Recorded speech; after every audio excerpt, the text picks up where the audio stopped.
Alçaları yüyə bilirsiniz nə fikirləşdim? Görəsən niyə bizim vaxtımızda bu qədər mikroblar yox idi?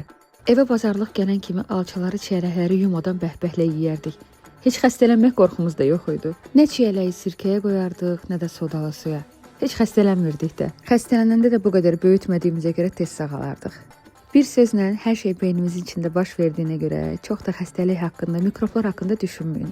İndi isə keçək alçanı hansı formada hazırlayıram, ondan danışaq. Alçanı hər halıyla sevirəm. İstər sadə şəkildə duzla və ya limonla yeyərkən, istərsə də döyməçi hazırlayarkən. Döyməci damaq dadınıza görə istənilən meyvə ilə qarışdıraraq da hazırlaya bilərsiniz. Mən bu dəfə yaşıl alma və nanədən istifadə etdim. Hətta bunun içərisinə biraz limon sıxıb reyhan da əlavə etmək olardı. Bankaya tökdükdən sonra yaxşı qarışdırdım. Elə qarışdırandan sonra birbaşa süfrəyə verə bilərsiniz. Hətta soyuducuda da saxlamaq olar. O zaman alçanın rəngi birazcık dəyişə bilər, amma dadı dəyişməyəcək. Siz bu qarışımı istər meyvə kimi, istərsə yeməklərin yanında salat kimi də süfrəyə verə bilərsiniz. Hətta mən bu qarışımı birbaşa çoban salatına da əlavə edib qarışdırıram, çox ləzzətli alınır.